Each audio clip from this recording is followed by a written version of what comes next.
So scary. I never will ever get used to The that. James Bond T-10 voice. It just being recorded. Well, hey, everyone. Hi, Lane. Wow. Guys, it's a beautiful day here. It's so beautiful. It's so beautiful here on the East Coast with a hurricane outside of the windows. Amy is always the eye of the hurricane, and today it is literal. Literally right above Cape Cod. What's the name of it? Elsa? Elsa, Elsa. Hurricane Elsa. All right. Hi. Off he goes. All right. Amy, let's go ahead and start. I'll let people in Okay. because we have an EP today. So much to do today. So much. Okay. Okay, I just have my power flicker. I hope this all just goes fine. We've got that. And we've got this for William for the first time hearing it. Wow. Well, it's the end of the week. Now where you been? Well, now it's Feedback Friday, so come on in. Come sit down and stare at your screen. We got a presenter that you never seen. We're Feedback Friday, we're on the loose. We'll be the train, you be the caboose. It's Feedback Friday with Kathy and Amy. Mashed potatoes and the gravy. It's Feedback Friday all day long. Feedback, feedback, Feedback Friday. Well, good morning, everyone. Hello, Amy. I'm moving the admit back to you. Okay. How are you, everyone? It is Botanical Colors Feedback Friday, episode 62. 62. My goodness, getting up there in years. It's amazing. Well, welcome, everybody. It's Friday. We're so glad the sun's shining. And here we are. Amy's in the eye of Hurricane Elsa on Cape Cod, and I'm here in Seattle. And we have a special guest who's joining us from Bali. So this is going to be an amazing multicultural, worldwide presentation of Feedback Friday. As you know, I'm Kathy Hattori, president of Botanical Colors, and I'm not reading the script that Amy wrote for me, but I will read the description for her, which is alongside my slightly crazy comrade Amy Dufault, Sustainability and Communications Director for Botanical Colors. We're really pleased to have you join us today. Today, we have Threads of Life co-founder William Ingram. I just have to say that William has done an amazing job as co-founder, along with Jean Howe, of Threads of Life. It's a Bali-based social enterprise that's worked with over 1,000 traditional weavers and their families in 50 communities on 12 Indonesian islands since 1997. For those of you who are familiar with Indonesia, it is an island nation of over 17,000 islands. So we're talking a lot of travel in between islands among different groups who have different traditions. The garbage truck is here, excuse me. And it's pretty incredible to be able to coordinate among all these different creative, cultural, historical, and natural dye traditions in order to help support and empower both communities that have basically been practicing traditional textiles, as well as trying to create a really nice way to blend traditional products with the modern day life of having to sell things over the internet. They've just done an amazing job. He's also co-director of the Bebali Foundation, which since 2002 has led the organization's support for sustainable use of natural dyes. And they're also doing other non-timber forest products that are supported by other groups. And that includes a natural dye that we're just now carrying called Cherryops Tagal, and also Simplocos, which is the leaf-based alum accumulator mordant that many of you have used. And before we start, I just want to say thank you. Thank you for this amazing turnout to hear William. Also, thank you for supporting Botanical Colors.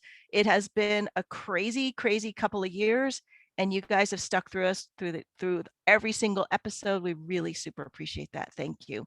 The call's being recorded. Amy is our moderator. She will open it up for chat afterwards.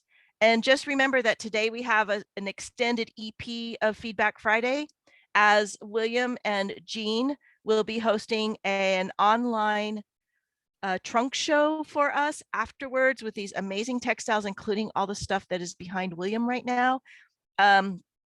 There's a special landing page for Feedback Friday. You are welcome to shop the entire site, and there is also a discount code. So stick around for Act 2 after William's presentation and Q&A.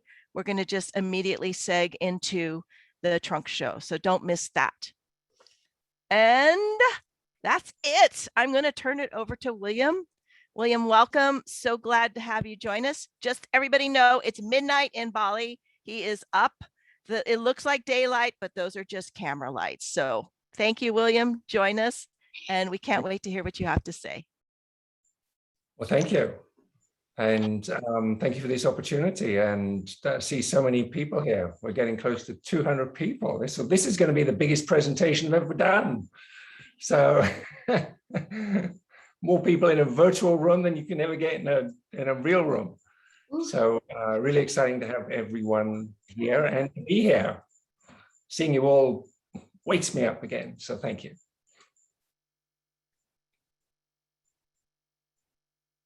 So are we going straight into the talk, or? Sure, let's do it. I was just getting it all ready. We're doing things a little different too. Where I want me to share my screen.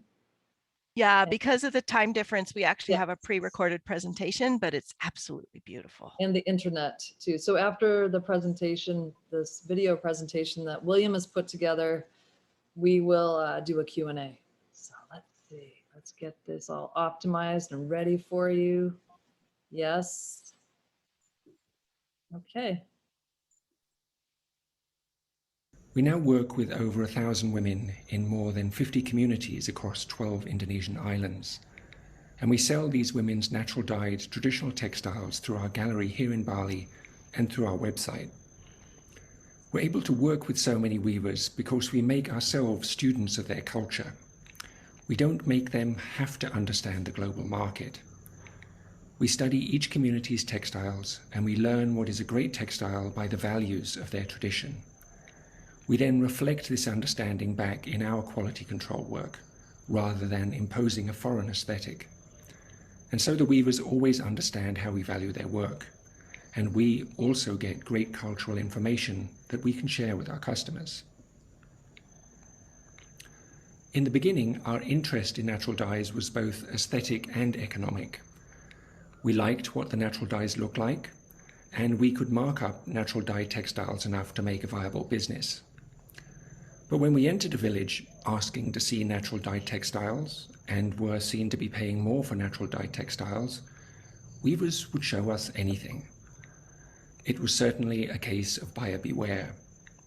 So we had to learn how to be dyers for 3 reasons. First, we needed to know what we were looking at to make sure that it was really natural dyed. Second, we could talk to a weaver and see if she knew how to use the plant dyes she claimed were in her textiles. And third, knowing how much plant material was needed, we could visit gardens and see if the pile of cloths being sold could be made with the plants available. And in doing this, we learned 2 things.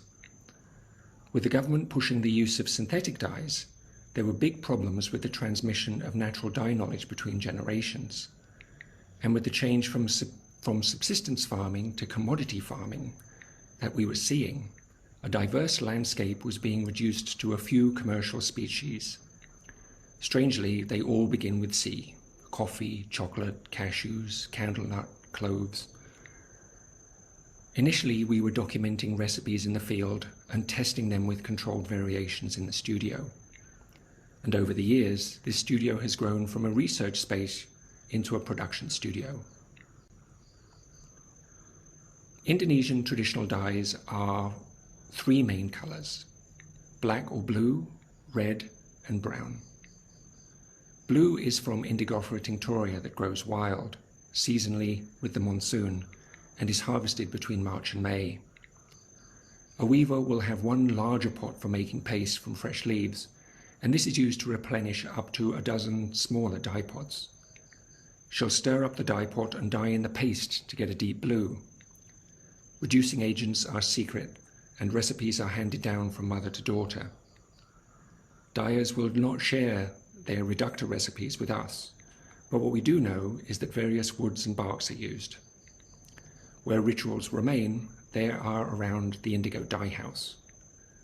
Paste is not made and saved, except in Sumba, where the process has been commercialized for a century, so the indigo dye season is limited. Indigo traditions are facing several intersecting crises. One problem is to do with rituals. For example, in Timor, every year, a ritual to reopen the indigo vat accompanies harvest ceremonies.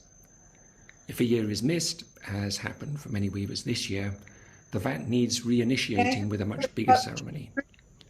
The cost of this rite and the fear of the spirits that have been ignored for a year are prohibitive. To address this, we need to keep purchasing so that there's no break in the dye work. A second issue is knowledge loss. Once the change has been made to synthetic dyes, the change back to natural indigo is difficult. Reteaching is a slow process when there are no indigo dyers left, but is easier when there is at least one person to support. A third challenge is dye plant supply. Work stops when indigo plants run out, or the textiles get so pale that they're hard to sell.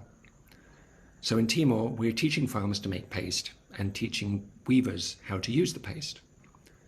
This extends the dyeing season by 6 months, increasing quantity and quality of production and increasing weavers' incomes.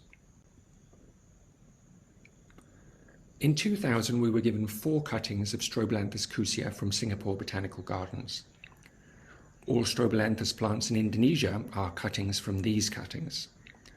We promoted Strobilanthus because it grows in woodland shade rather than taking agricultural land, which would undermine food security.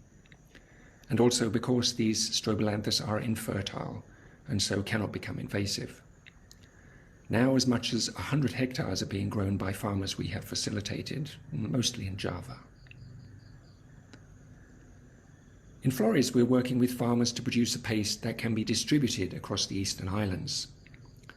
We're working with the Bebali Foundation that has established over 2,000 hectares of bamboo with their partner communities. Their interest in indigo is as a companion crop that can be grown near the bamboo, can be harvested in a few months, and will give farmers a reason to visit and maintain their bamboo stands more often. This region is one of the first areas we started to work in too, with a master weaver called Katarina.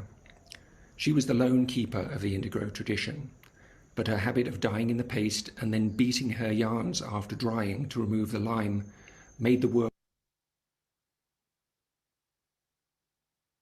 unappealing to younger women. The problem was that the indigo dye houses were moved from beside a river up to the village in the 1980s. For years, we've been trying to recruit younger weavers to use indigo, and finally persuaded a group that there was a way to dye with indigo that didn't involve breathing lime dust. Muds are used for mud dyeing are typically pink down to about 20 centimeters and then black below this. The pink color is hydrated ferric oxide or rust, which is insoluble and red colored. Below 20 centimeters, the mud is oxygen depleted and iron-reducing bacteria live here by reducing the rust to release the oxygen that they breathe. This produces ferrous oxide, which is soluble and black, and this is what is sought after by mud dyers. When ferrous oxide reacts with tannin, it makes iron tannate, which is a black dye. Traditional dyers therefore pre-dye with a tannin before soaking in mud to dye their textiles black. In the Amanatun area of Timor, mud holes have the characteristic pink mud at the top. The mud is used beside the mud hole for convenience, as in the picture. Harrisonia brownie is the tannin source, and a boiled tea of the leaves is taken to the mud hole for application before each mud dyeing. This work can only be done while the mud hole lasts, at the start of the dry season, and while there is water for the copious washing that is needed. In West Sulawesi, as a textile is depicted here on the right, they have year-round rivers and so can repeat their mud dye work to get a deep black. They use Homelanthus novoginensis as their main tannin source, but the process is the same. Chemically, the traditional process for making red is close to that for madder. The European process was for yarn treated with Turkey red oil, which is sulfated castor oil and alum, and then dyed with madder root. The Indonesian tradition is for yarn treated with kemiri oil and Simplocus bark or leaf, and then dyed with Morinda citrifolia root bark. Sustainable harvesting takes small roots on one side of a tree to a radius of 1 meter each year. Traditionally, a woman would go to a Morinda tree and sit at its base with her feet out before her. Knocking on the tree over her shoulder, she would say, "Husband, I've come to take some roots to make the red dye." She'd then dig no further away than her feet were from the tree, and no deeper than a foot below the surface. Since the tree's main roots arc back to the surface about 2 meters from the trunk, this ensured that the tree survived. A 10-year-old tree would produce 5 kilos of root per year by this method. If you cut the tree down and dig up all its roots, you get about 50 kilograms of root. The issue with the red dye is the supply of trees. Where there is a sustainable method, like in Malacca, Timor, where this image was taken, and where the textiles in the following slide are from, you get little production. Where there is an unsustainable method, you get radial depletion, as in the following cases. For dyers around Ende on Flores, the price for roots in the local market gets higher and higher, but the market for cloth will not bear a higher price. For dyers in Tenganan on Bali, they've exhausted the supply in Nusa Penida and East Java, and are now looking east to Lombok. From 2005 to 2015, we encouraged weavers to plant more trees, but with little success. Weavers wanted to focus on their textile work, but farmers saw no value in a long-term non-timber tree. As a solution to this issue, we are trialing a method that takes cuttings from good dye trees and grows them out for just 1 year in polybags. If survival rate is increased to 43%, yield will match the traditional method and give an immediate income. With help from agronomists, survival rates can be increased to viable levels. Merindone red dye from Morinda tree roots does not bind with the cellulose of cotton. To dye cellulose fibers with Morinda roots, an oil mordant and a metallic mordant are needed. The oil mordant is usually made from candle nut oil that has been saponified, that is made into a soap, either by treatment with an alkali or certain plant enzymes. When cotton yarn is soaked in this saponified oil, one end of each molecule binds to the cotton. Allowed to go rancid and dry over several months, the saponified oil combines with oxygen to form an elastic layer around the cotton. When the dye vat is made from Morinda root pulp, dry Simplocus cotrichinensis leaf powder is added. This contains aluminium, which dissolves into the dye vat. Slowly, over the course of a day, the vat turns from brown to red as the aluminium binds to the saponified oil and the merindone binds to the aluminium. The result is a cellulose, oil, aluminium, merindone chain that dyes the cotton red. Getting the proportions right is critical to efficient use of dye plants. The textiles in the previous couple of slides are from Malacca in Timor.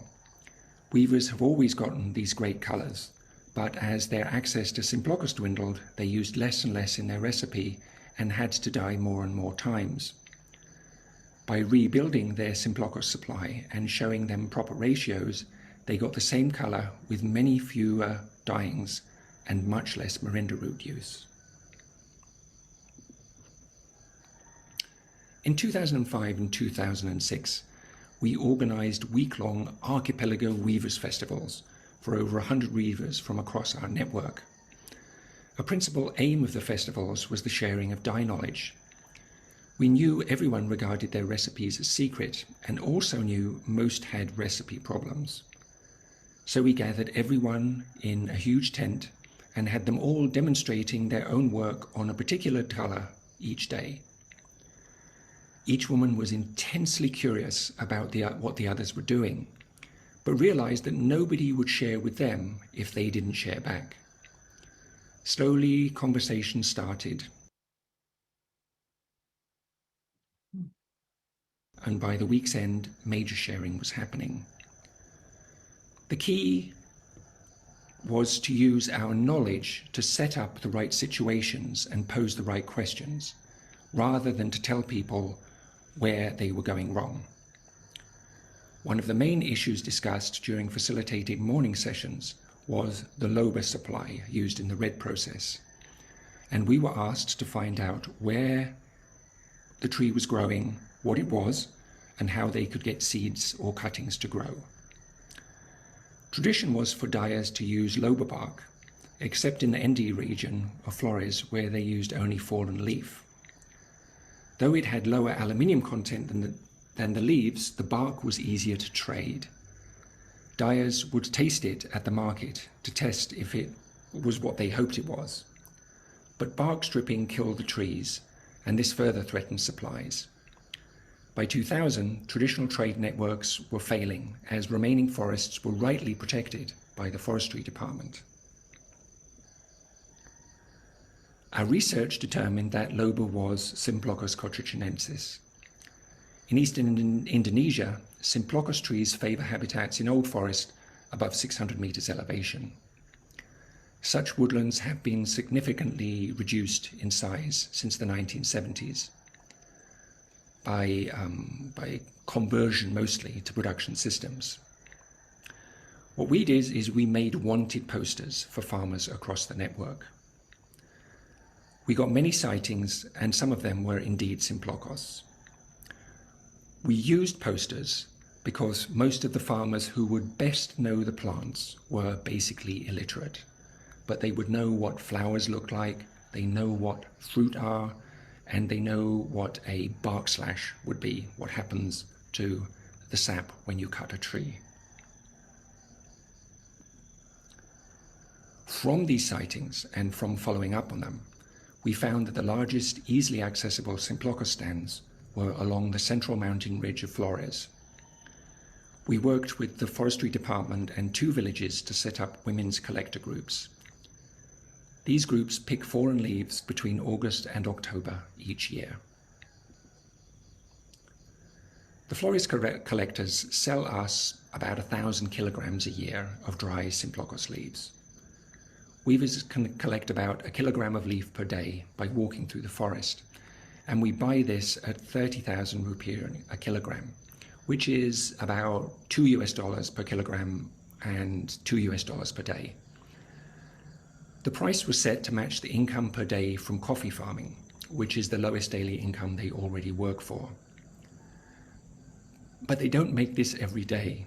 So the Simplocus work was supplementary income, not replacement income, and therefore was welcomed. And this flags a key issue. What we needed to do first was make the supply chain work as a business. Once the business works, then we can increase what we pay. Soga brown is the principal dye of Central Javanese batik. The dye is made of Peltophorum pterocarpum bark, Chiriops tagal bark, and Maclura cotrichinensis heartwood. The Peltophorum is a forest tree and not problematic. The Chiriops and the Maclura are different stories. Chiriops tagal is a mangrove, and mangrove forests are endangered. Mangroves are important carbon stores. They stop coastal erosion and they are the nurseries for pelagic fish. Cheops bark makes a beautiful rust brown dye, but highlights that using natural dyes is not automatically better for the planet. So we were very excited to find Indonesia's only Forest Stewardship Council certified responsible mangrove concession at Bintuni Bay in West Papua. At Bintuni Bay, Cheops tagal bark is a byproduct of timber harvesting and is processed into an extract by communities around the forest. Maclura cochinensis is a climber, and its heartwood is the most prized yellow dye in Indonesia. Once used to paint tiny highlights on Sumbani's Hingi textiles, by the 1990s it was being used to dye whole cloths for the tourist market. Maclura demand had already increased sixfold during the New Order period of President Suharto from 1965 to 1998. This was because the soga dye recipe in Javanese batik became more yellow to reflect the colors of Suharto's political party. By 1990, Maclura had been harvested to commercial extinction in Timor. The only place that did not sell its Maclura was the village of Boti, where customary law protected the land from exploitation. But even here, Maclura had become endangered. This was because cattle were introduced in the 60s and 70s to replace water buffalo. And while the buffalo never strayed far from water, the cows wandered everywhere. When we performed a botanical survey in 2018, we saw the impact of the cattle firsthand. The Maclura population had a missing middle. There are small plants that have not yet been browsed or trampled, and old plants that were big enough to survive when the cattle arrived. Farmers will not plant Maclura as a dye plant as it takes too long to harvest, pays too little, and because of the long sharp spines. But another Maclura species, Maclura pomifera or Osage, was used as a dye and a living fence in the United States during the 19th century. Maclura is a vigorous sprouter and will strike from a cutting, if it can be watered through Timor's harsh dry season. So Maclura's spines can solve the short-term problem of roaming cattle, and we are working with the customary leaders of the village, planting Maclura to enrich dilapidated fence lines and contain the cattle. In the long term, this can also solve the dye supply problem by harvesting from these fence lines. Success for Threads of Life has meant developing many skills, and the COVID pandemic is testing our business survival skills to the limit. But with support like that which we are receiving today from Botanical Colours, we feel confident we'll get through this. We now rely on our website and mailing list for sales, so please visit the website and sign up for our bi-weekly newsletter. Our gallery in Bali was closed for 15 months and has just reopened, though to a trickle of visitors. We've not been able to visit many weavers, and we don't know how many will have left their looms by the time we get back to them. Weavers who are working have not been able to get any yarn other than that which we can supply them. We've moved all our marketing online and are rebuilding our website, so please have a look and see if there are any of these beautiful textiles that would enhance your home. For the trunk show that we're holding after the Q&A session, a special page has been set up for the textiles we will show. I hope you can stay for this. Thank you to Kathy and Amy for organizing this event and supporting our work, and thank you all for coming today.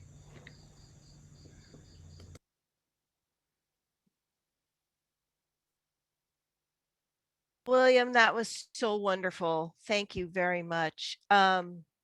Gotta have 1,000 questions, but I know that we also have chat, Amy, for questions. Amy survived the hurricane. We were like a little scared. The lights were flickering. Yeah, let me open up the chat. Sorry, guys. All right. I just have a quick lead-off question, William. In the part where you're talking about the Maclura cochinensis, are you saying that they're going to be replacing it with Osage, the pomifera? No, it was Okay. taking a lesson from the way Oh, Osage okay. used in the States. So I didn't give credit to Tony in the time we had on the talk, but we've been working with an ethnobotanist, South African guy, who has got a world of knowledge. And so he knew that the Maclura had also been used, that Osage, and it had been used as a fence line. And he said, why don't we use that here in Timor, where there is a problem that requires repairing of fence lines? Yeah, they used it for erosion control, hedgerows, and fence lines. And the other thing is that at least the Osage in, the US Osage has these enormous apples. They call them apples. They're like these fruits, and those are super high in antioxidants. And so a lot of kind of nutritional sources are now looking to Osage fruits, which were just typically a waste product, as a source for antioxidants. So I don't know if this Osage has a fruit or not, but this Maclura, it does have a fruit, but it's very small, and it's distributed by birds. So birds take this fruit. Okay, great. Amy, what do you have? Well, I have a question that came in to email, so I'm going to start with that, and then I'll go over to see what's going on chat. So let's see. Loretta Crippen asks, what types of training do you give your dyers in terms of sustainability, and what other types of actions have your projects yielded, i.e. increased production and easier availability of natural dyes? There's a couple of things. Have you substituted any mordants? Are dyers interested? Well, how about we just start with the first one? Give me the first one again. Yeah, the first one is, what type of training do you give your dyers in terms of sustainability, and how it was? Let's start with that. Right well, basically, these traditions have been sustainable for hundreds of years. So where they have been making textiles for their own cultural needs, then it's been within the limits of the local environment. Most of the dye plants have been wild harvested. So therefore, when we're going to increase production to go for an external market, then what we need to start looking at is where their dye plants are, what they need to plant, and whether they've got enough. So then there's the conversation about cultivation. Some of the smaller auxiliary plants will be able to be taken care of. But what was sort of featured in the talk was the major dye plants, the ones that you need in volume, and how we're trying to address those. So essentially what we're doing is what for sustainability is what I talked about, yes. Another part of the question, I'm just sort of editing a little bit here, but are the dyers interested in helping protect their community? So I'm assuming when protecting their community in terms of culture and techniques. Well, this is how it's that sort of self-selecting. The women we get to work with are the ones who are passionate about maintaining their culture and identity and are looking for a way to achieve that. Out of those two festivals that I briefly mentioned, there was another part of the work that was done where there was a morning facilitated conversation. And at the end of the first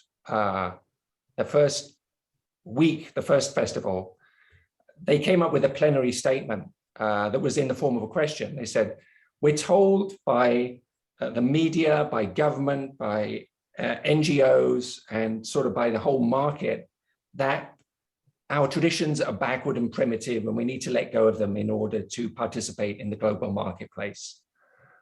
Why do we have to make a choice?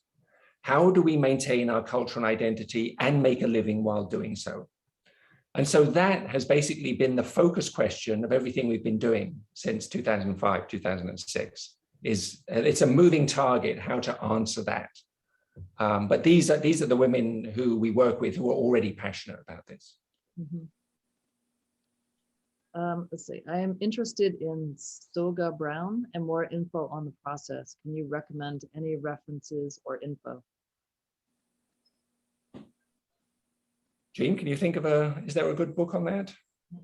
There isn't really, because I mean, a lot of, I'm speaking to Jean, who's like behind camera over here, and who'll come around here to do the trunk show. There hasn't really been a lot of detail written. Many of the dyers have kept this really quite close to their chests and kept it quite secret what the recipes and the processes are. And many of the people who go and do and visit these places, a lot of textile academics have gone to visit many of these places and worked with lots of these textile makers across the country. But as the dyers amongst the audience will know here, if you're not a dyer, you don't really know what you're looking at. You don't know how to ask the right questions. So in some ways, this is part of the challenge with the soga process, is that there's fewer and fewer dyers, and it's so poorly documented. And the resources are so scarce. Yeah, and as Jean says, the resources are so scarce. About how many people are employed doing the dyeing, gathering, and harvesting? On each of the textiles, we have a tag that lists who did the tying and dyeing and weaving. And on most pieces, it's the same woman that did all of the work. So who is doing the dyeing, who is doing all of those steps in a particular community, generally it's one woman who does it all from beginning to end for her textiles. In some places, there's been a little bit of specialization, particularly around the indigo dyeing. But generally, it's one woman doing all of that work, for her cloth. So how are the dyers and weavers trying to get the younger generation to carry on these traditions and get excited about natural dyes? Well, here, this is the very key question. One of the challenges that we have found over the years, we document, we keep information on weavers we're working with, obviously, and their date of birth. We try and collect their date of birth so we can see how our group of weavers is aging. When we were last able to do this, the group is aging at 11 months a year. That's a little better than 12 months a year. It's not exactly the same group of women, but it certainly shows that we're not getting full recruitment to keep the same age of women. The challenge here is that the weavers who make the best money, the ones who are the best dyers, use their money primarily to educate their children. So we see daughters going to high school, further education, university, and they get an employable skill and are therefore not so likely to come back to the village and be a dyer or a weaver. So then the strategy is to encourage the master dyers to share their knowledge with the other women in the community, and perhaps with the younger women who are not like their direct daughters, so their nieces. The forming a group is about encouraging the master dyer to realize that her income will not be diminished by getting other women involved. That when they have more textiles, we can actually afford to come and buy from them more frequently because there's more economic value in the visit for us. So that by sharing, they can get more status in their community and their income is not compromised. So with the master dyer, we have to start out by continuing to buy from them and make them realize that their economic security is not threatened by them teaching others. Mm-hmm. Here's a good one. Are you planning to do a book on all this, William? So I would love to see some of the photos you showed, as well as the older women and newer ones or younger ones. Books, Jean's actually been working on some publications associated with a couple of sub-collections that we've been putting together. Maybe she can talk about that when she comes out. I mean, the idea of writing a book has always been there. There's always the issue of time and taking care of what we're doing. The way that we've been seeking to represent this information is over the last 10 years, we have been creating a very complex database. Well, actually, we've had people helping us develop this. The initial inspiration was the fact that our field workers, our field staff, the ones who are best in the field, are often the ones who are poorest at writing reports. Once we've got field staff who've been educated to university level, they're often not quite in sync with the traditional culture anymore. They've been like modernized in their thinking. So the ones who are most subtle and understanding in the community don't write good reports. So we wanted to create a structure that would allow them to record their information and allow other people to respond and read it within and learn about it, that mimicked the traditional way of learning.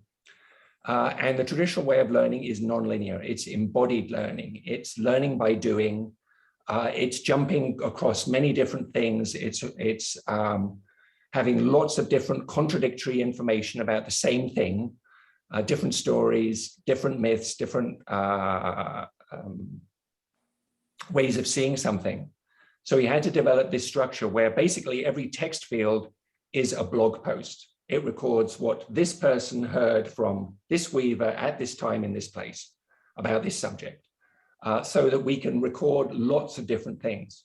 And so in some ways, this has been where a lot of our work has gone onto this, into this database structure that attempts to record the non-linear way that information is passed on.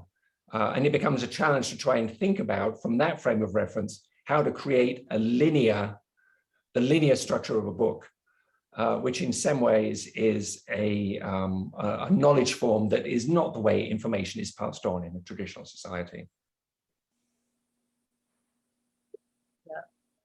Yeah, I'm so surprised. I'm listening to you, William, and it's funny, like I think about that book. I'm actually reading Braiding Sweetgrass right now for the first time. I can't believe my first time reading this. I'm on the final chapter now, but you're just making me think of that book because it goes and tells so many different stories and jumps around in this sort of this non-linear way, but it is absolutely telling a story from beginning to end. But we'll all be looking forward to you figuring out how to write that book.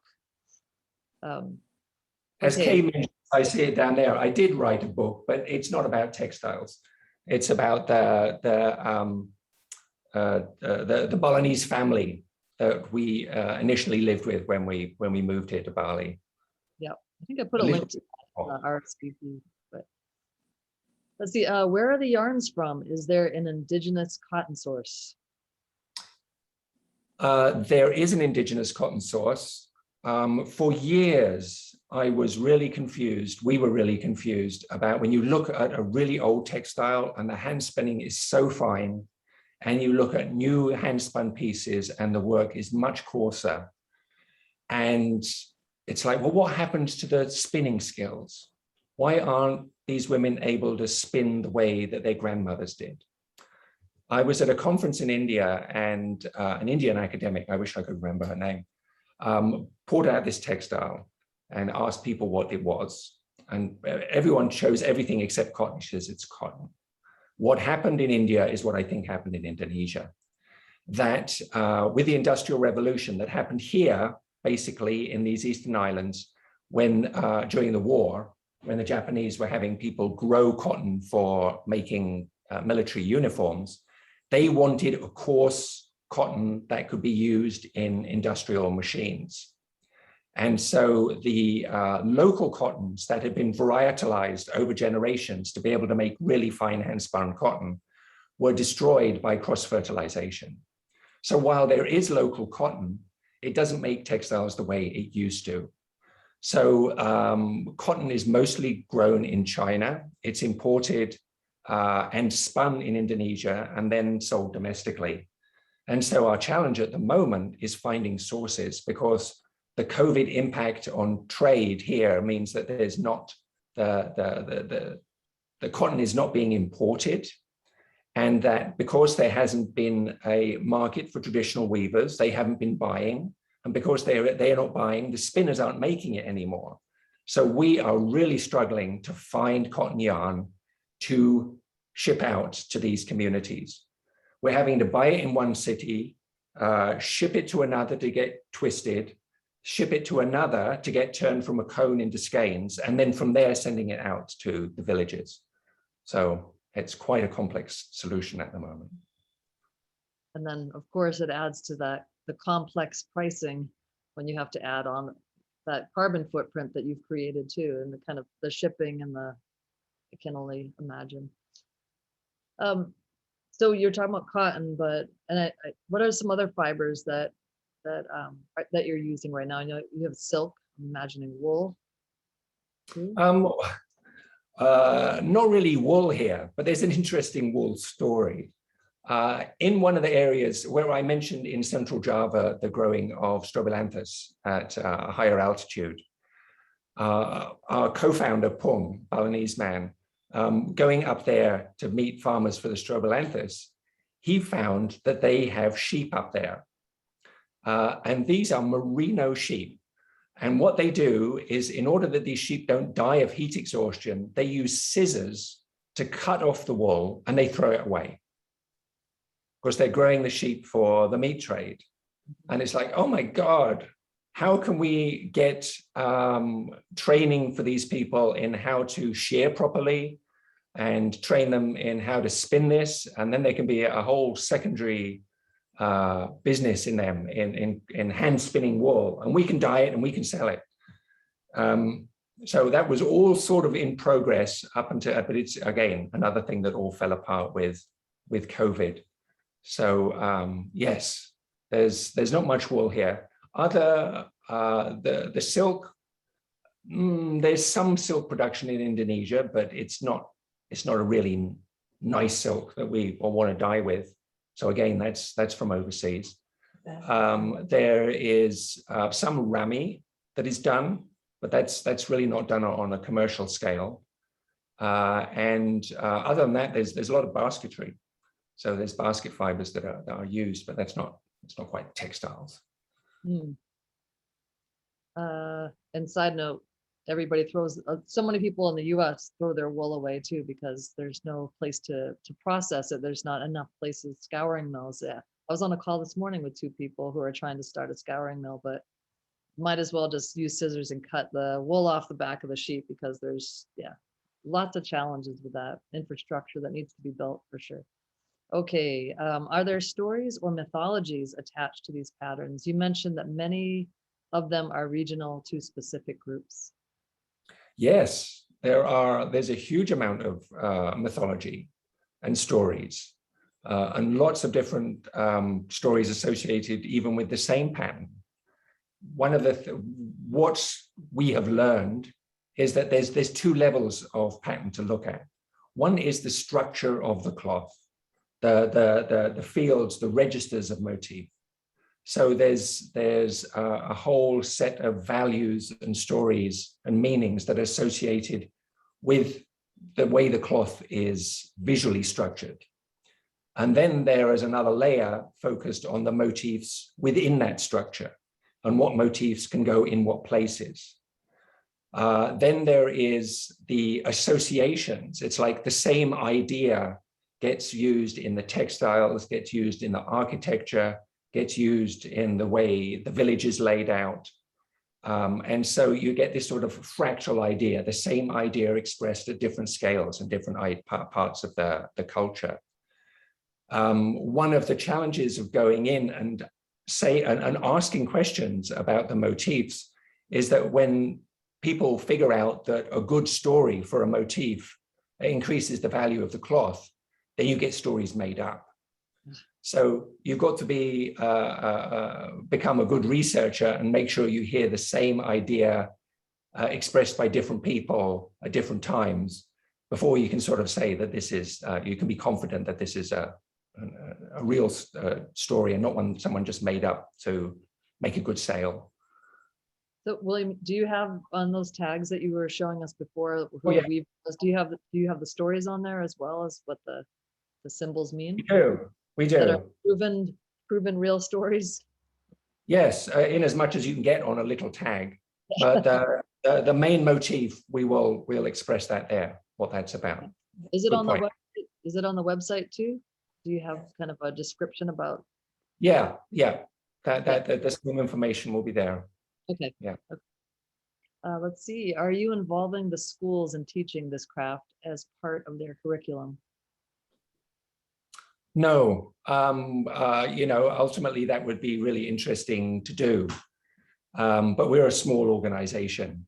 There's like 38 of us, and we're working with a huge number of areas.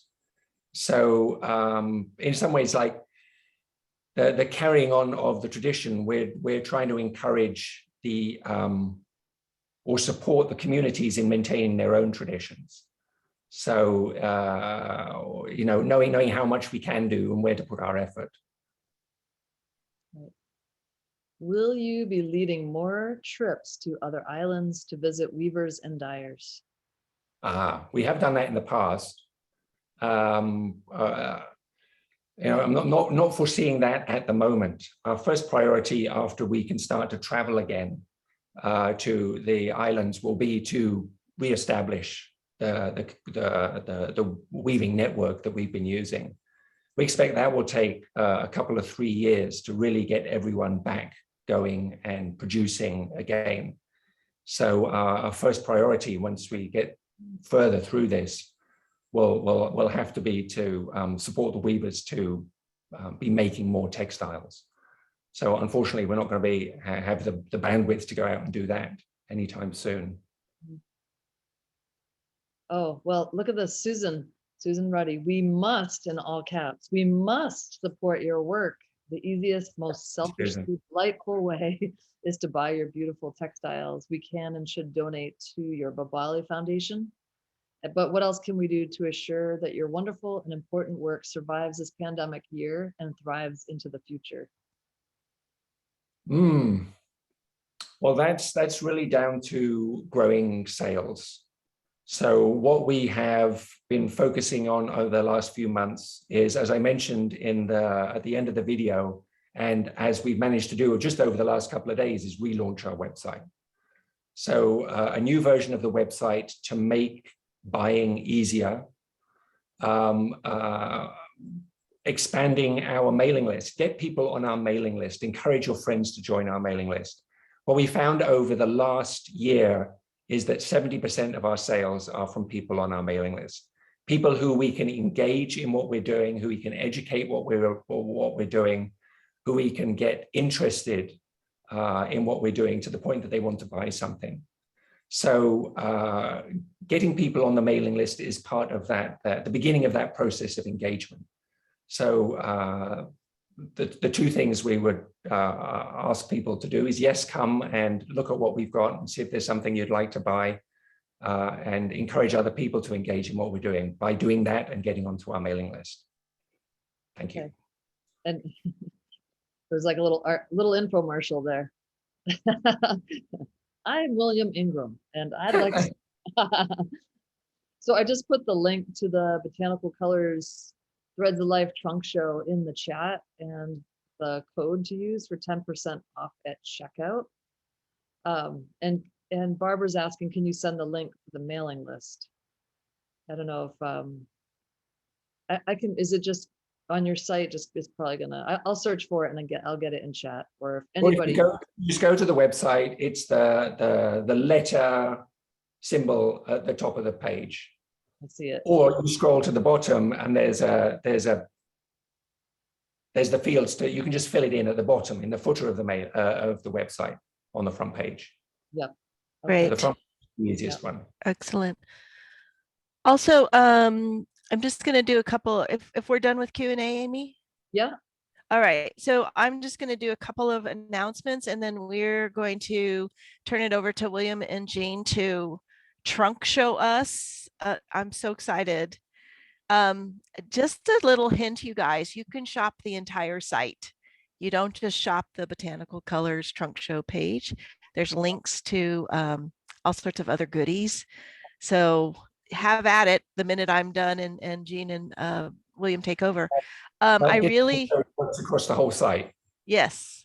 Yeah, and the discount works across the whole site. I just really have a few things. One is that we've got one opening left in our gradient class. That's August. Oh God, it's the third week of August here in Seattle. And so Amy and I will both be there, and we'd love to see you. You can sign up there.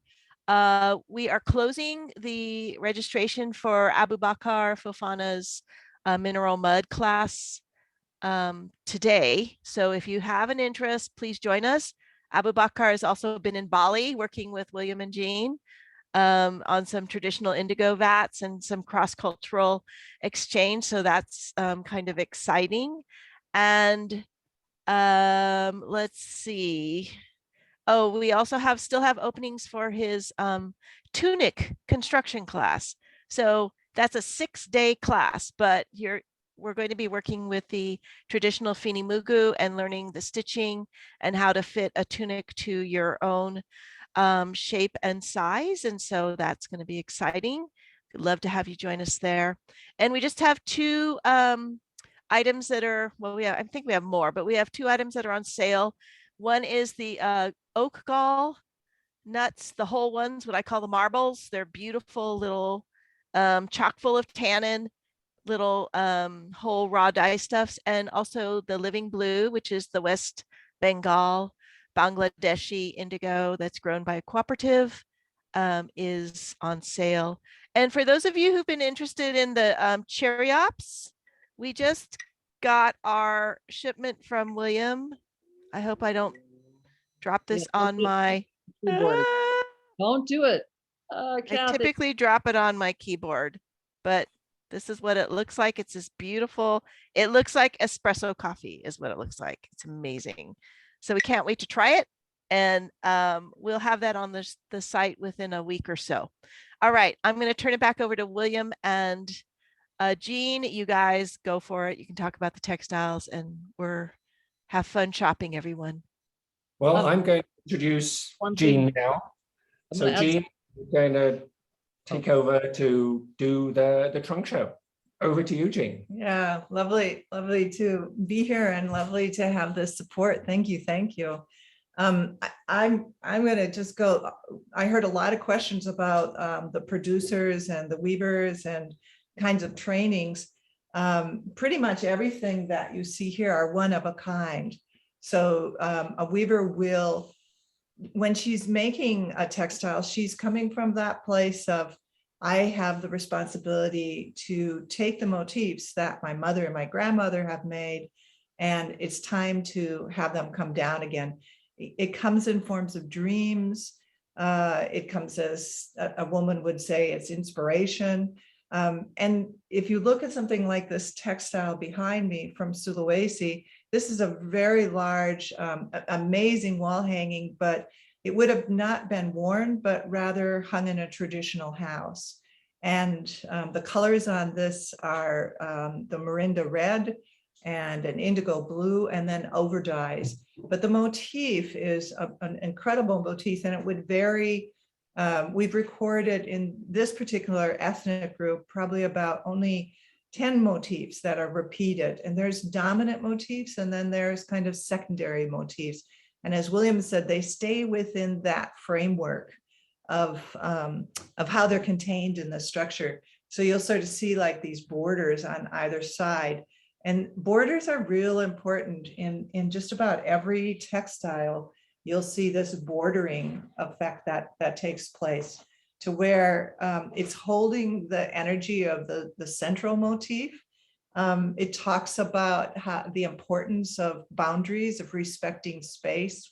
When you come into a space in a new community, there's always asking the permission of the unseen, and then there's the asking permission of the people who are inhabiting it.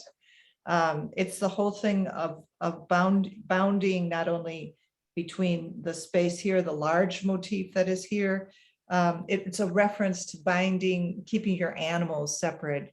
I reflect on this a lot with the coronavirus, that this need to respect space, to know that we've maybe entered too much into the animal world, and we need to maybe not be traveling as much. Yeah.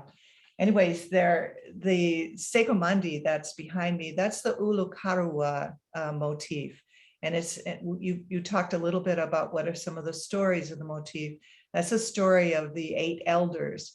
So the textiles will, the motifs are really there to imbue stories, to give morals, a way of understanding the world. This motif is actually worn by a pregnant woman, and the motif is a placenta motif. So this would be actually not worn by the woman, it's worn often by the man, in that way of during the time that the woman is pregnant, that this is binding and protecting the woman who is going to be wearing this motif, or who is carrying the placenta, the man binding the waist to protect the child, that unborn child. You also talked about hand spun. So there is hand spinning. This is a beautiful, William mentioned the community in Timor. This is a really lovely hand spun textile from Timor. And it has this is a plant motif that's in it. So you'll also have textiles containing important plants that are required either for ritual use or they're medicinal, and those plants will be captured as motifs. There's not really a lot of space for, people say, well, can they just make anything they want? Here you can see this is a beautiful warp wrapping technique. So that was ikat, tying threads, whereas this is a warp wrap. A section top and bottom like this would have taken about 18 months to warp wrap all of these motifs. So you have your warp threads going this way, and then the weft threads are literally wrapping out the motif.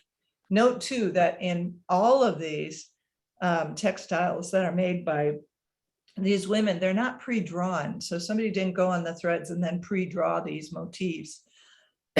They're pieces that they have, they've seen maybe their mother do.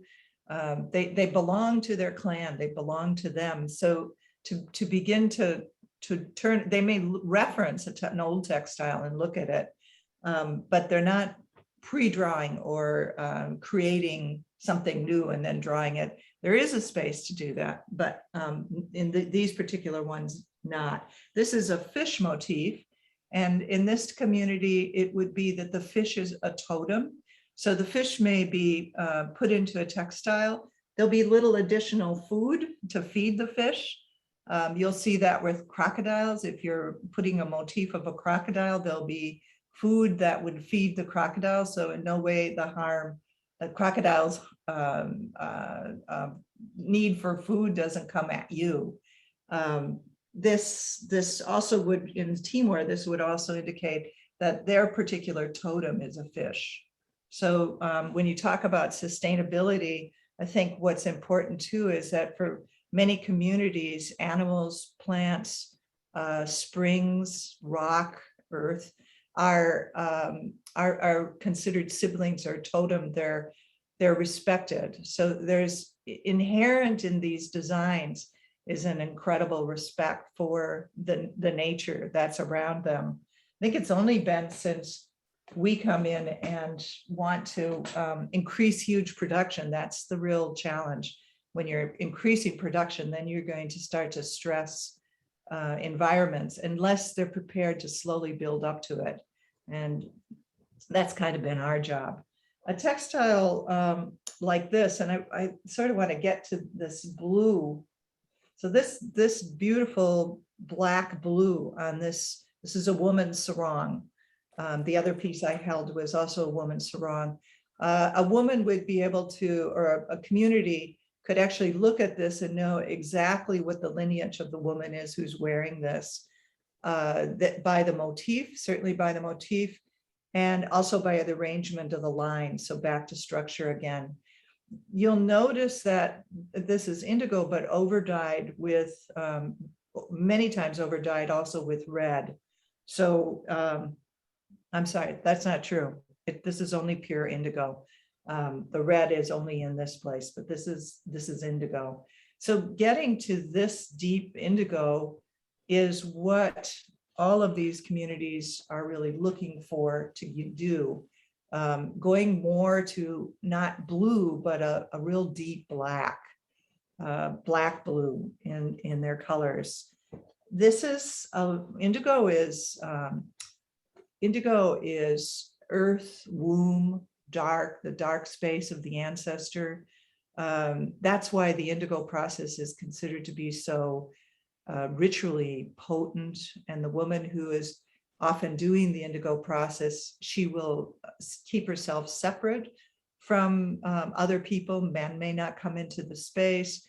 Something could go wrong, and that would be a reason to maybe have to do a ritual again for the indigo. It has a spirit. When they do the ceremony at the opening of agricultural spirits or agricultural cycles, they continue to ask the spirit to sit in the indigo pot. So it's like a malinggi in Bali, we would say. We give the spirit a place to sit, to reside.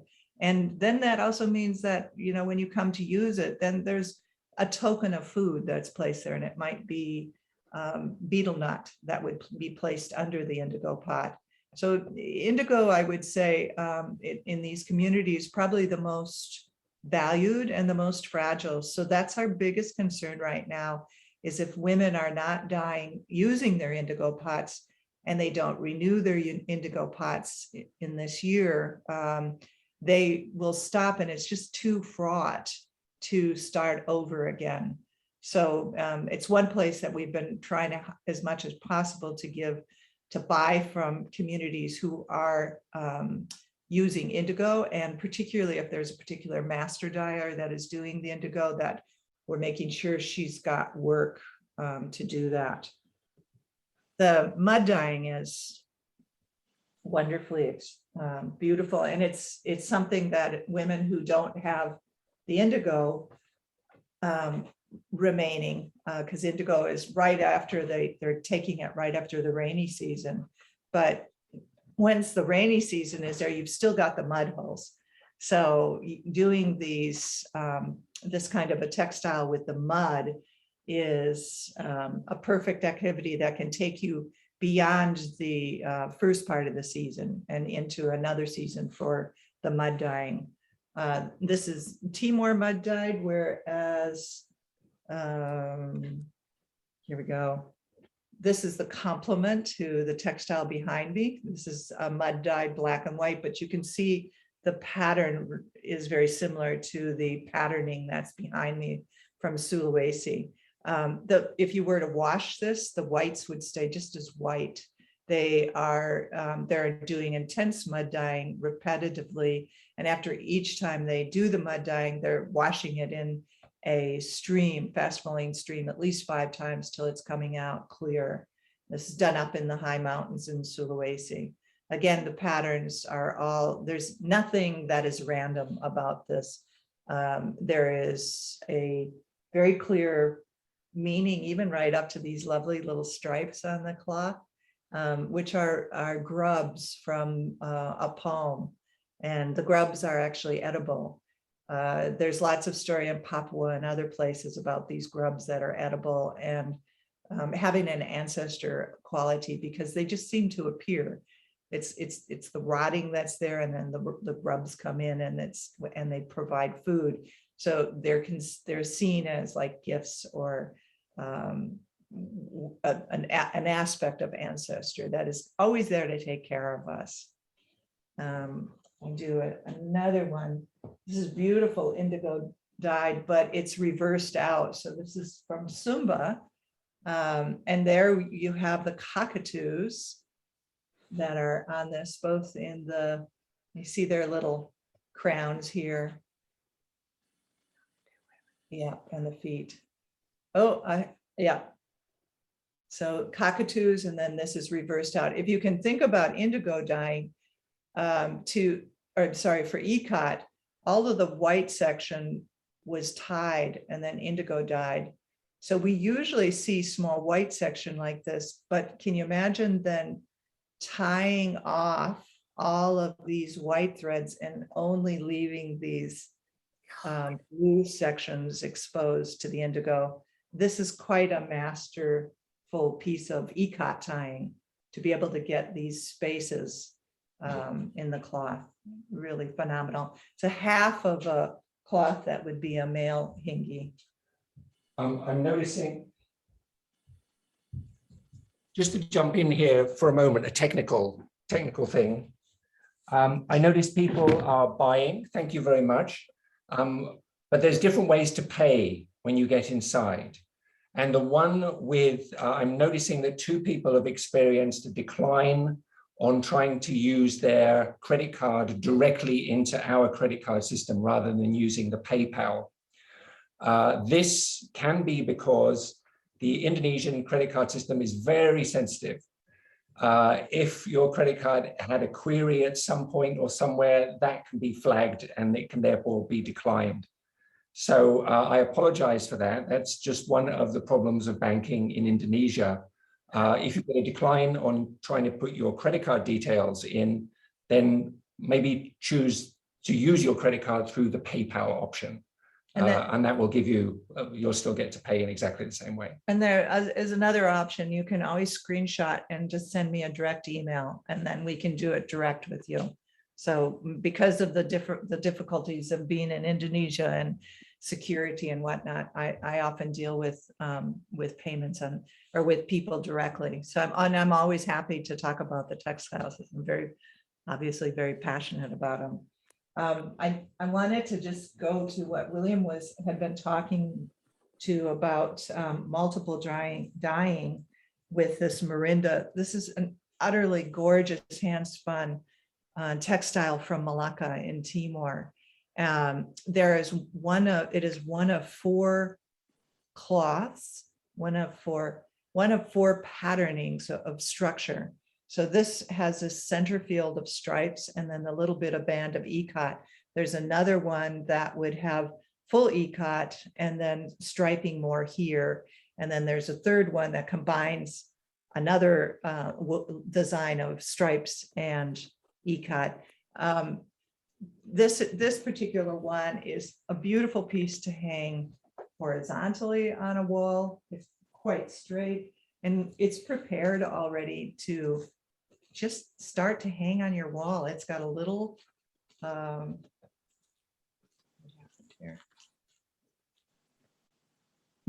it's got a little insert in it that's set into it so that you can actually put it right up onto your wall. But I want to talk about this Marinda color because as you can see, it's really deep red as opposed to the cloth I was showing you earlier, also Timor, but seems to be a little bit of a lighter red. This is one that was probably done before the use of Simplocus and having adequate amounts of Simplocus. So the red dye was about 36 applications of red dye. So over a period of time, remember they're having to use like an oil mordant and they're also using a Simplocus or an alum mordant. And to do this repeated work in the red dyeing is stunning.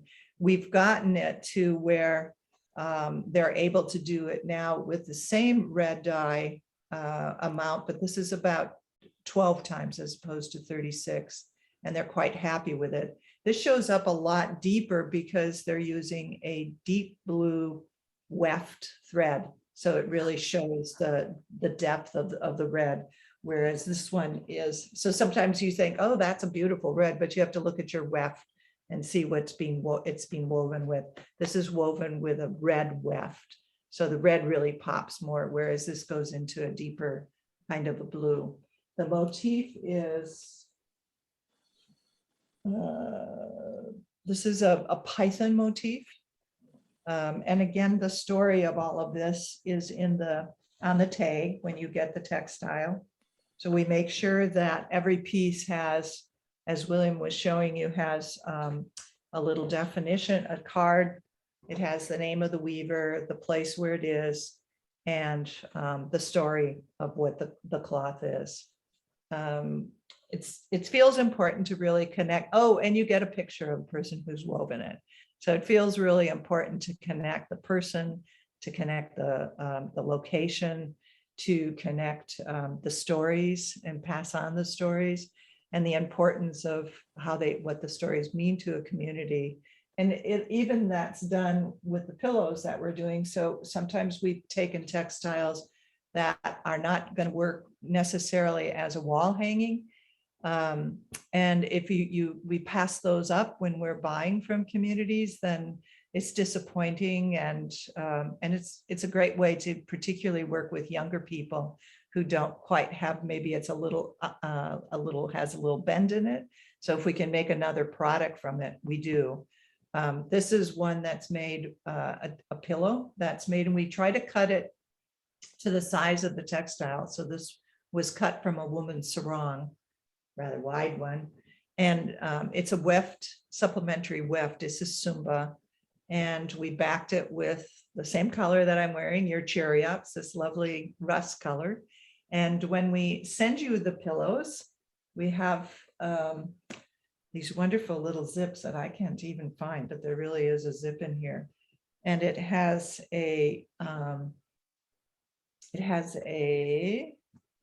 there it is. It has a lining. So we send it to you without the backing, without the dacron. And we take the dacron out, and then all you've got to do is then just restuff it. So there's a lining inside. Trying to make it as accessible as possible. Just want to maybe end with, oh, it's another product that I've just tried to do. So we always have these wonderful traditional bags. We have a few of these left from Timor. So this is a betel nut bag that a man would wear. It's got wonderful techniques. It's got a slit tapestry technique in these little front lovely fringe. And in here is the slit tapestry. This is a sotis. And this is what would be used by a man, carried by a man, can be carried by anybody if we take it on, but it's to be able to carry betel nut. So betel nut is a form of not only a way that people chew betel nut to sustain themselves from thirst and from hunger, because you often in Timor people will be walking long distances, but it's also a ceremonial way. When you come into a new space, you would take betel nut and the leaf and the siri pepper, and those would be presented to your guest, and the host would offer it back to you. So there's an exchange of betel nut, and it's the way in which you approach a meeting that doesn't jump right into conversation, but rather just allows the fact that here I am and I'm offering you something, you're offering me something back.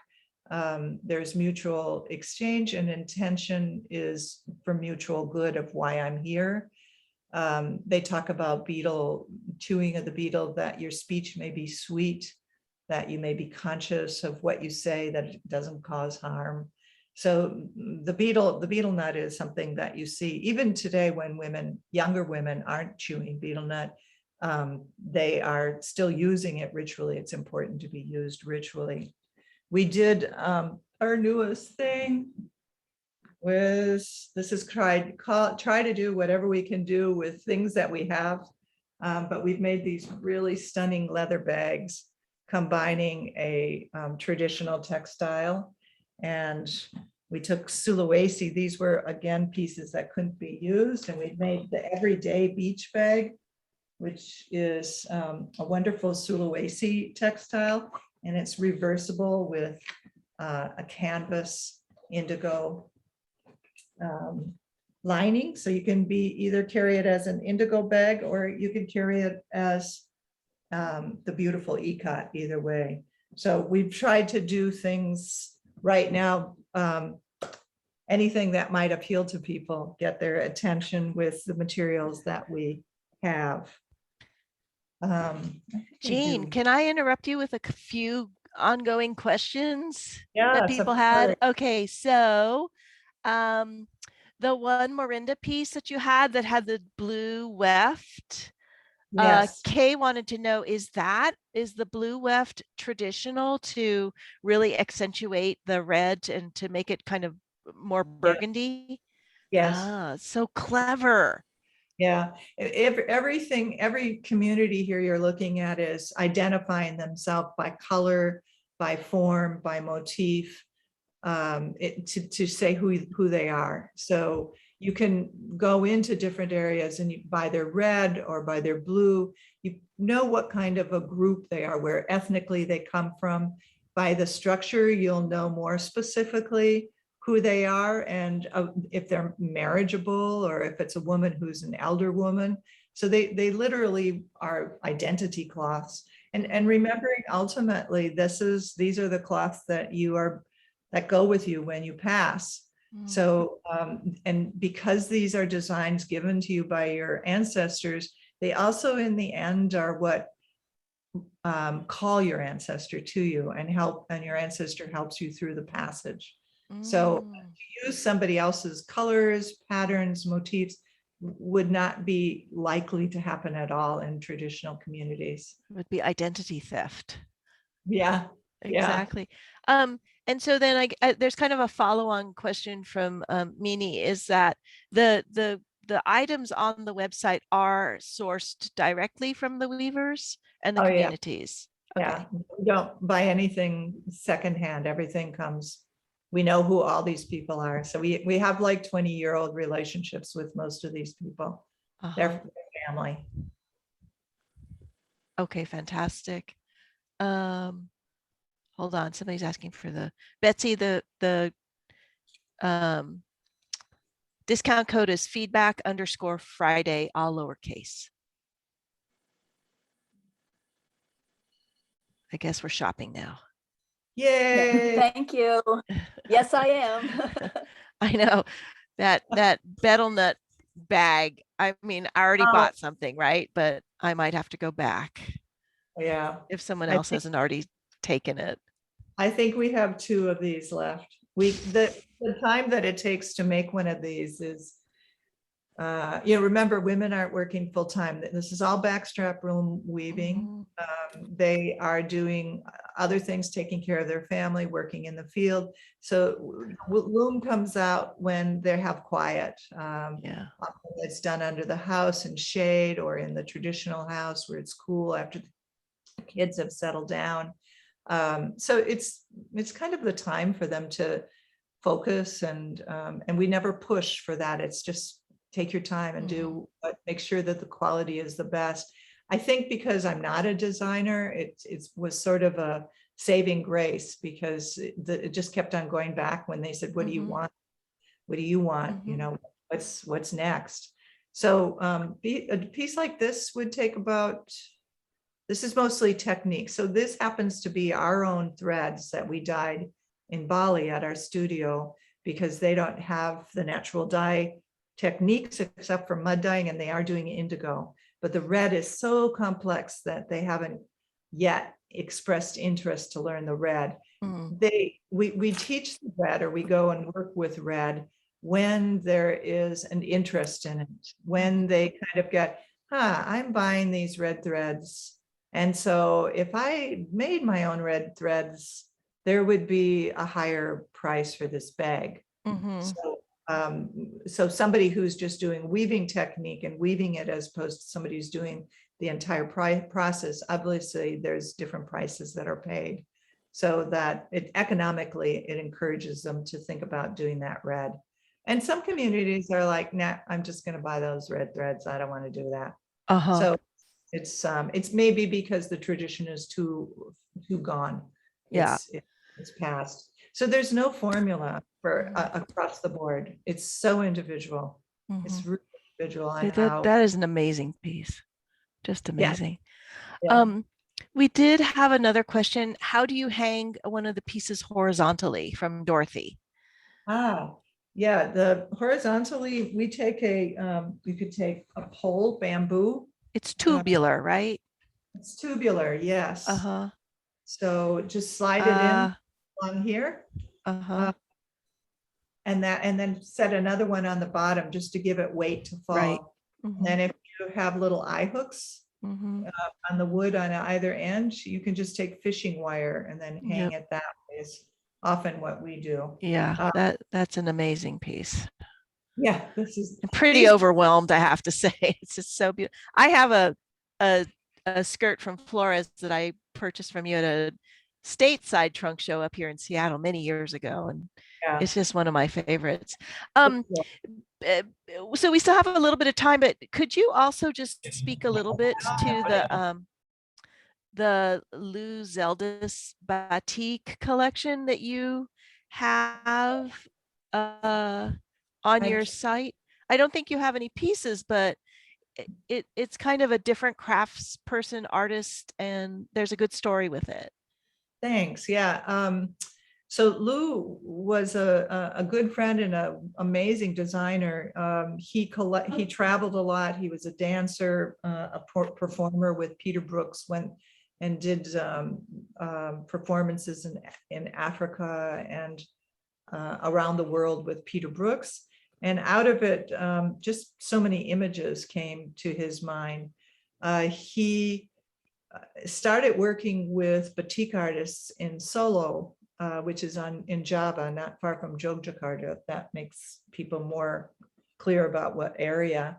And these would have been batik artists who did this kind of, so this is a batik actually from Jogja. You can see it's like just very, very detailed, tiny. And this is chanting. So where it's all hand drawn. So the traditional batik is this incredible detailed hand drawn work. And what Lou did is he decided to take some of these batik artists out of the box, and he brought in his own designs that were based on ideas of other designs that he had seen. And he did very, very large pieces that would be actually large pieces. It would have been basically this size, which is 2.5, about 2 meters by 90. And this is a traditional cloth that we worn as a hip wrap in Bali and also in Java. So he used the same form, but just took it into a totally different, interesting design mode. So we were given the rights. We received the rights to continue using his designs. I just love his work. They're really inspired pieces. But for 10 years, I'd been asking after his death, if there's a way we could work out continuing his work. And it was only in this last year that we were given the rights, right before the pandemic. So what we went and found is that there's just been, if people aren't dying and they're not doing an art form, they've got to find other means of income. And so most of his batik artists had dispersed, and many had died. And the indigo dyeing has been the most interesting, to try to find people in this area who are still dyeing in indigo vats, not to mention the soga dyeing that's happening. There was a person who was talking about soga dyeing, and this cloth has that beautiful brown. So it's indigo and soga dyed on it, this piece from Jogja. But the soga dyeing has also been challenging.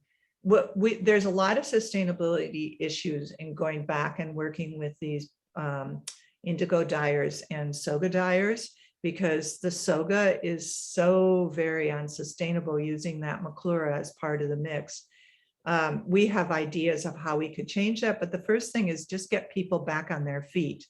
So get income into their hands, get the art form back happening, and then you start to change bits as you can.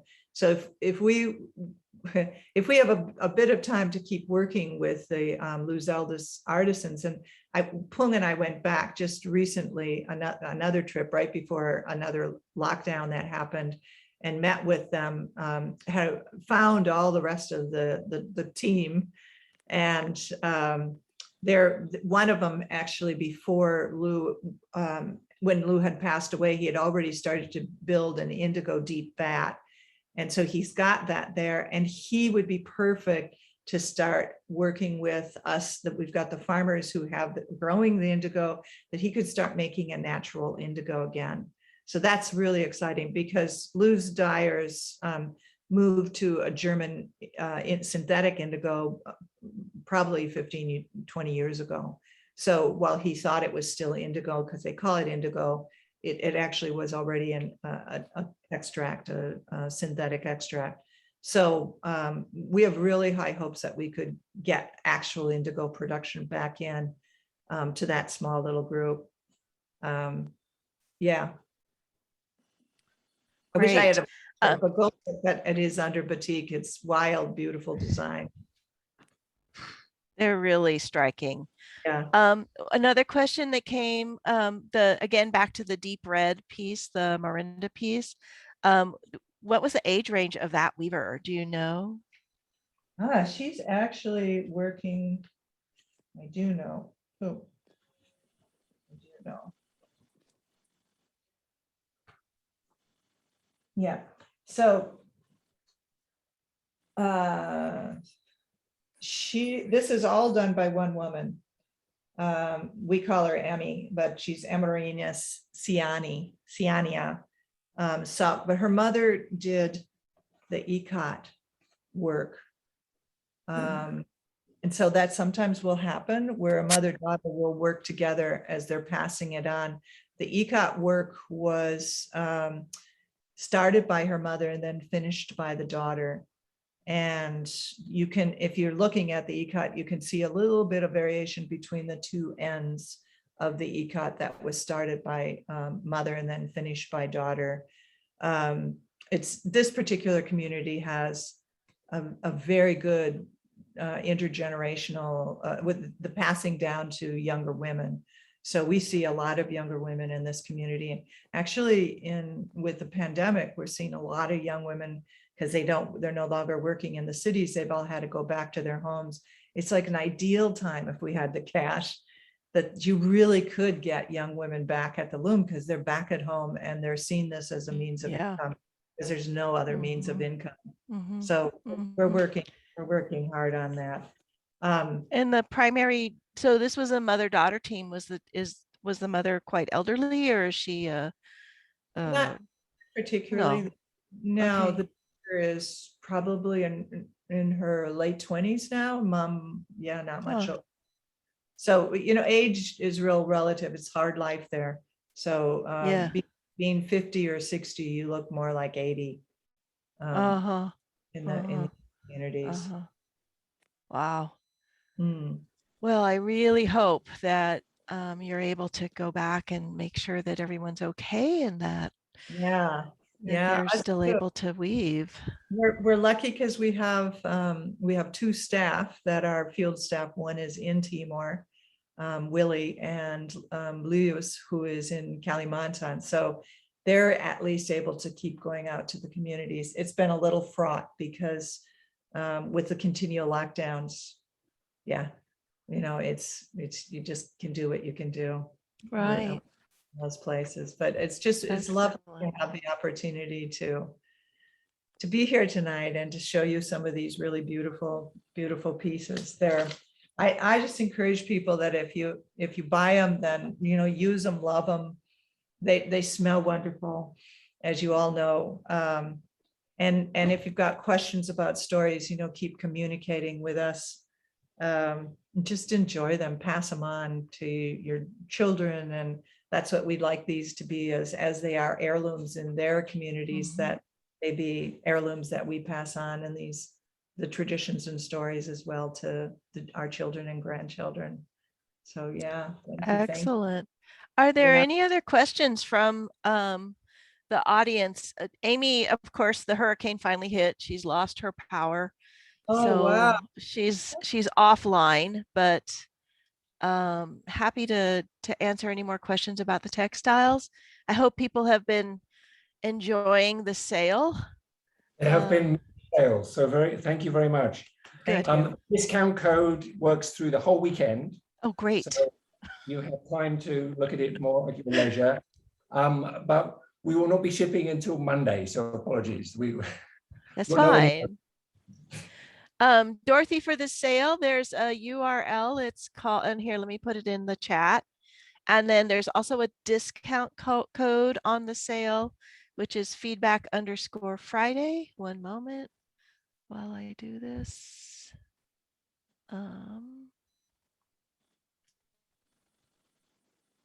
Let's see, copy link. There we go. All right, so Dorothy, one moment. To everyone in the meeting.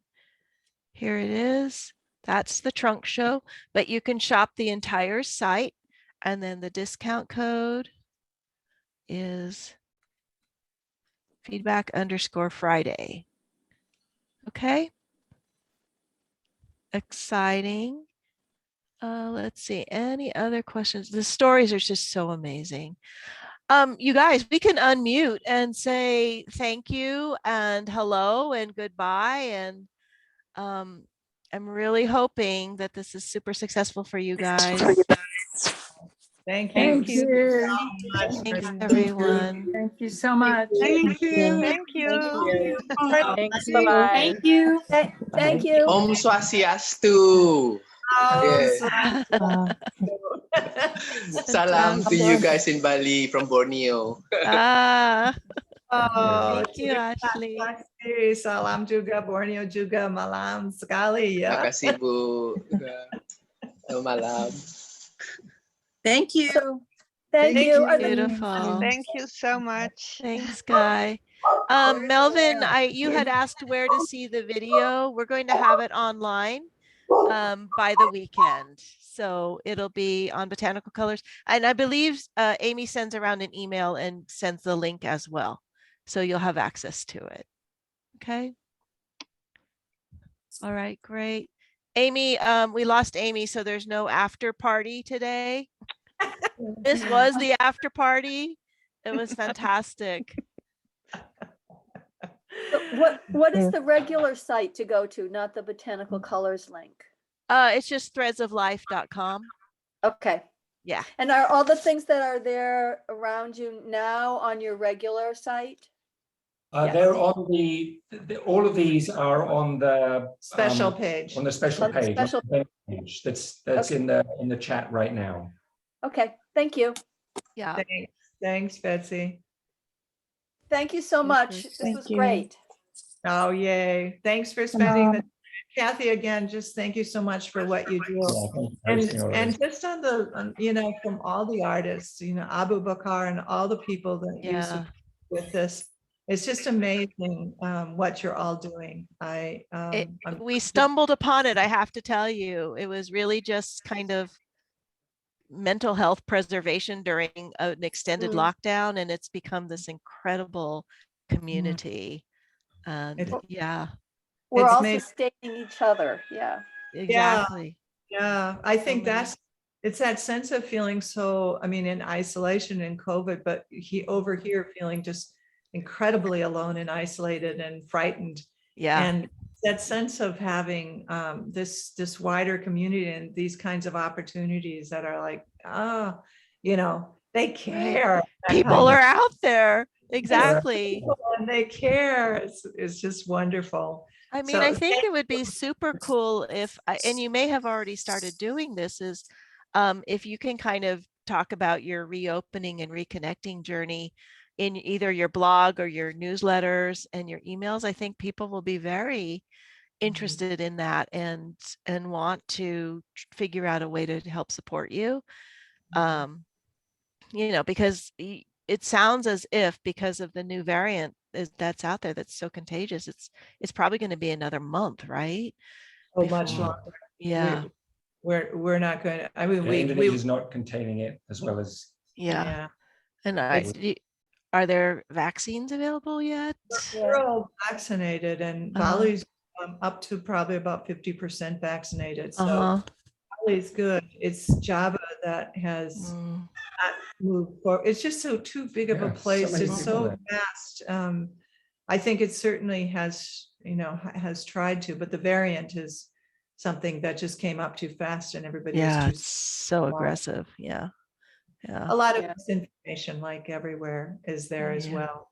Yeah. So like the communities we work with, there's they're not vaccinated. Mm, So they're very remote and it's that kind of thing, people who want to go out and help. And at this point in time, you want to say, no, really, really don't go into Yeah. these remote they won't- areas. they're not letting us in. They're so They're Mhm. so, they don't have that. It's like any traditional community, native community, that they just don't have the system to be able to deal with this. We're Yeah. exposed to so much more and they're not. Right. So everybody, there's many people who are designers on Bali or want to be designers on Bali, young Westerners who are wanting to travel to Sumba and start learning this or that. And it's a great source of income. So for Sumba, it's really desirable for some of Mhm. these. But on the other hand, they've been a black zone and moved into a green zone and now moving back into. It's Mm. just that, again, I keep going back to this whole thing of we've got to realize that there are boundaries and we have to Mhm. respect those boundaries. Mhm. And Mhm. if anything, that learning from traditional communities has been that sense of understanding boundaries. And doing Are that. are now. you basically the most established kind of organization that's doing this? Are you the only ones? Are there others? Are It's crazy enough to do as much as we're doing, uh-huh. trying to work on marketing and supporting transmission of knowledge and cultivation of dye plants, Mm-hmm. trying to do the whole thing. I think Mhm. the part that we're doing differently particularly is this real direct relationship, the many multiple visits we Mhm. make. Mhm. That other places are doing it, but their own limitation of time or not being able to get to the field and spend as much time as we spend. So Mhm. our time in the field is not just spent buying, it's doing a myriad of other things. It's Right. hearing about the mud dye hole is dried up and Mm. or we don't have enough indigo and just Mhm. how can we move forward into we bring ideas and we bring exchange from other communities. So we always say we offer information, we don't hand out money, Mhm. looking to keep the art alive and art as a business as well alive. Mhm. So I think to put in this amount of time is probably daunting for most people. Mhm. So Mhm. I don't know of anybody, not in Indonesia. I know that there's some great organizations working in other parts of Asia, but I don't know Mhm. how well they're doing now. Mhm. Yeah, everybody's taken a hit Mm. because I mean, the inequity is so glaring, right? That So glaring. there's so many barriers to access of just things that you need for daily life. I mean, I'm sure there's food insecurity and healthcare issues and support that are also part of this mix, right? As you're working with communities, education, all of those things. Yeah, I mean, a lot of kids won't have gone to school Mm, here, mhm. so they're just can't afford it. So it's Yeah. not, Bali alone, it's hard, and Right. we're hard hit. But if you get out into the other communities, there's the source of income. Those Mhm. uniform books. Mhm. Mhm. Yeah, Mhm. it's the ramifications of this are massive. We won't know until we all get out there again, I guess. Yeah. Yeah. Yeah. Well, anything we can do to And help. that's the whole thing, is in you being positive with us that we can hand that on to the communities, and we make calls all the time and Yeah. give each other the buoyancy Yeah, to exactly. Yeah, serve. start working now because when you guys Yes, open back up, yes, the pent-up demand is just overwhelming. yes, Yeah. Yeah. Yeah. Yeah. Good. yeah. All right. Kathy, can I ask something? Yes, of Um, course. You were talking about the young designers, and they often also ask me, and they all want to go by themselves and explore everything themselves. And most of the time, I advise them to find someone who's working there for many years and help out that support them with marketing or with other things, because often the young designers are really great with Instagram and TikTok and all that kind of stuff. Do you agree with it that is better way to support the people who are already working there? Yeah. Yeah, why not? I mean, I think there's often such a huge cultural divide that people aren't really that aware of. I mean, I myself have seen that in places I've gone and communities I've been in, that, you know, that most of the time the community is so generous that they'll deal with the inadvertent things that you do that are not part of their culture. But you just get so much more if you have a knowledgeable resource that can help you and help refine what you're looking for or trying to do. It makes all of the difference in the world. And I Yeah. mean, Jean, what do you guys think? William? I think that if there isn't an understanding that the material culture is a mnemonic, is a way of helping a community remember its intangible culture, that these are ways that remind people about how they farm the land, their mythology, all of these aspects, rather than having it written down. It's encoded into memory through the material culture. So when a designer comes in and goes, I love this, but let's make this bit bigger and lose that bit and move this bit up here and this bit down there, and then we'll be able to sell it, then the livelihood part is being supported, but the cultural part is being potentially like completely undermined. So where the analogy to a literate culture is like, here's your holy book. Now let's get rid of these chapters and let's swap this bit around and it'll read much better. You tell this story 3 times in 3 different sub-books. Let's get rid of those and let's put it all together. It's like, you just can't do that. So these kind of things, to understand the cultural context often needs, as you say, the local partner who has that level of insight. Yeah, thank you. I wanted to say it out loud because I think a lot of the people who are online now get this question from younger people, or they tell you that they want to do this or that and go there. And yeah, I think it's important also that we all say, but this is really an art and a culture, and it's not helpful to go there for 3 months and then go away again. And yeah, thank you. Yeah, I think and thank you for all your work. Yeah, Sorry. absolutely. I think one of the unintended consequences is sometimes a designer will go into a community and get the community all excited about some project that they're working on, but they don't really have a long-term vision for the community. And then, you know, either the product happens and it's a success and then they want so much more, but the community is not capable of producing at that level. So then they go look for, you know, alternate production, which has nothing to do with the community. And then, so the community may have a temporary increase in income or livelihood, but then in the long run, they don't really have much left. And to me, that is a really unwise way of going in and working with other people, especially with such a strong cultural background that, you know, you could do quite a bit of damage. And so you do need to be super mindful of what you're doing. I think also to know that these communities have other responsibilities. So they can't just, they will, because they're, as you say, Kathy, they're so generous and so kind. They will stop and try to attend to you however they feel that you're asking of them. They'll try to fulfill your needs, but it may be at the risk of their crops, you know, ceremony. And they don't feel like they can say, no, really, this isn't a good time. Right. That just is their vocabulary of like, gee, this is a good time.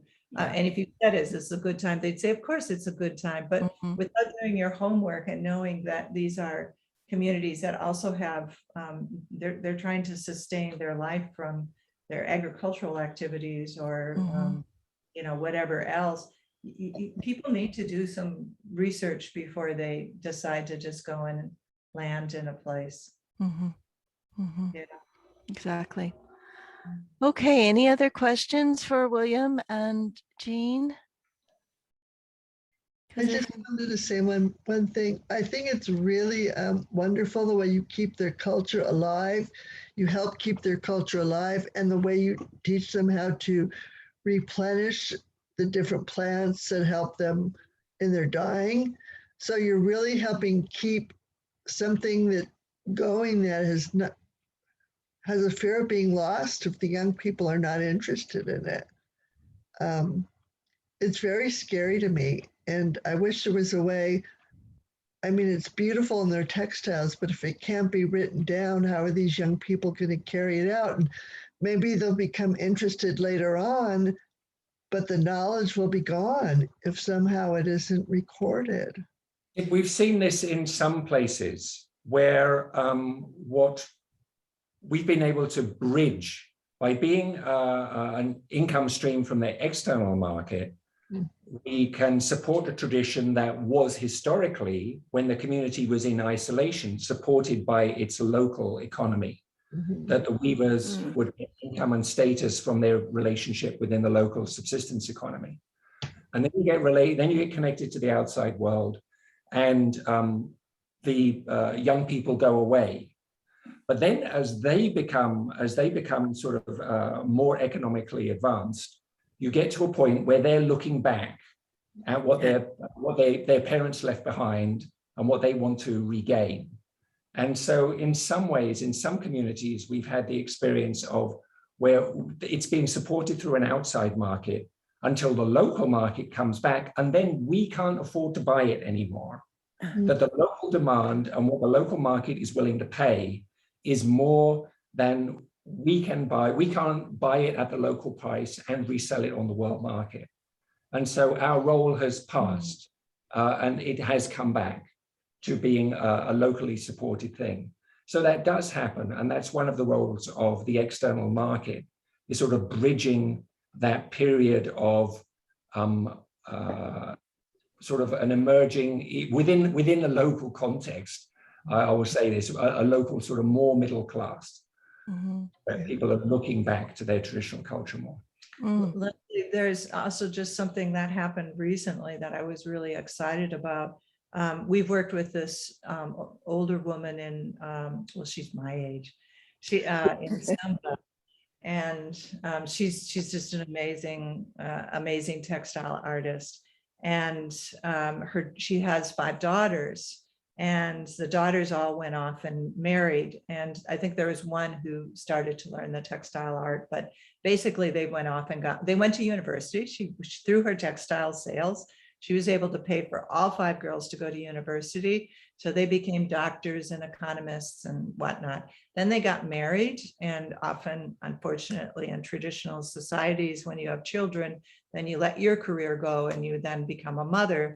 And then being so bright, you're a little bored with just that. And you also don't have a means of income, which is why you went to school, so you could be a dentist, so you would have income. So what I just been in touch with some of Etty's daughters, and I was asking her, she has a textile that she's selling, and she's starting to go back because of the pandemic and learning from her mother. So she's going back to her mother and starting to learn and do the ikat. And I asked her about the motifs, and and she told me one thing, and I said, I thought it was something else. And she said, oh, just a minute. And then immediately went and texted her mother, and her mother told her what it was. And I went, oh gosh, this database that we've been working on for the last 10 years, I can take all the information from her mother, who has given us this information. We can put it in book form, and I'm going to send it to Mooney. So I'm like so excited about that idea. That's good. We can actually give this, she can then go back and look at what the stories that her mother had, and she's got the education, can certainly read and write and that. So that's the next week's sort of journey, is to get that out to her while she's, isn't that cool?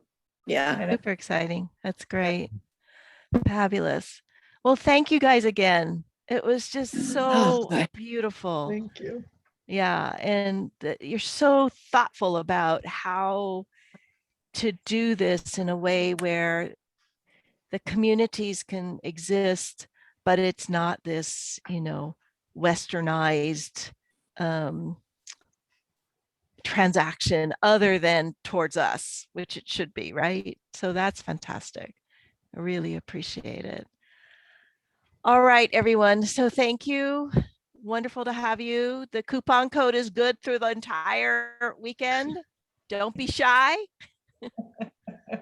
I know, I'm looking for that bag now. All those bags you had were incredible. They were. Just too much. All right. Thanks again, you guys. This recording will be available, and stay strong. Best of luck to you. Thank you. Love Thank this. All right. So great to see you. Bye-bye, everyone. Bye. Bye. Bye. Bye-bye.